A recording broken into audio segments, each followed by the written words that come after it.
தனது ஒற்றர்கள் மூலம் செங்குவீரன் மட்டும் திரும்பவில்லை. சென்னியின் மகன் வளவன் உயிரோடுதான் இருக்கிறான் என்பதை அறிந்து கொண்டார் உறைந்தை மன்னர் இருங்கோவேல். வளவன் தப்பியிருந்தது அவருக்கு பெருத்த ஆச்சரியத்தை அளித்தது. தான் மேற்கொண்ட முயற்சிகள் அனைத்தையும் பாழாக்கிய செங்குவீரன் மடிந்து விட்டான். அவனது உடல் கூட கிடைக்காமல் மரக்கலத்தோடு எரிந்து குமரிக் கடலுக்குள் அழிந்து போனதை எண்ணி அவர் பெரிதும் மகிழ்ந்து ஆரவாரமிட்டார்.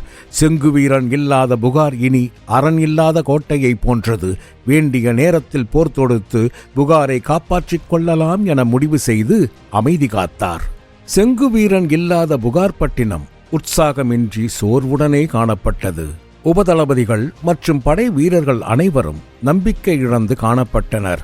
கரிகாலரும் வளவனாரும் இயன்ற அளவு வீரர்களை உற்சாகப்படுத்த முயன்றனர். ஆனால் பலனில்லை. மாதங்கள் கடக்க கடக்க வீரர்களும் மாண்டவர்கள் மீளப்போவதில்லை என்பதை உணர்ந்து போருக்கு தயாரானார்கள். செங்குவீரன் குமரிக்கடலில் அமிழ்ந்த 3 திங்களுக்குப் பிறகு உறைந்தையில் இருக்கும் இருங்கோவேலிடமிருந்து இரும்பிடர் தலையருக்கு எதிர்பாராத சமாதான ஒப்பந்தம் ஒன்று வந்தது.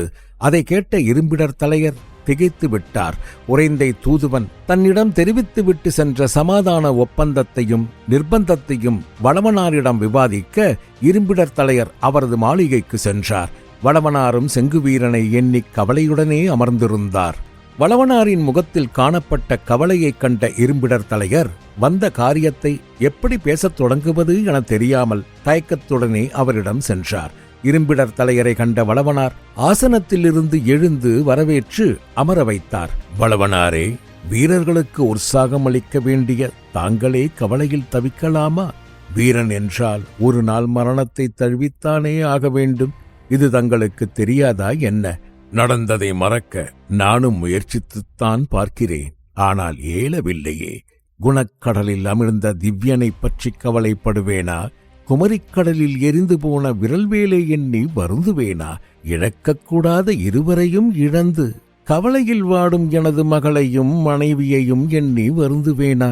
இச்சூழ்நிலையில் போர் தொடங்கினால் தோல்வி என்பதை அறிந்தும் ஏதும் செய்ய இயலாமல் இருப்பதை எண்ணி வருந்துவதா? சென்னி மரணித்தபோது உங்களுடன் நானும் தானே இருந்தேன்.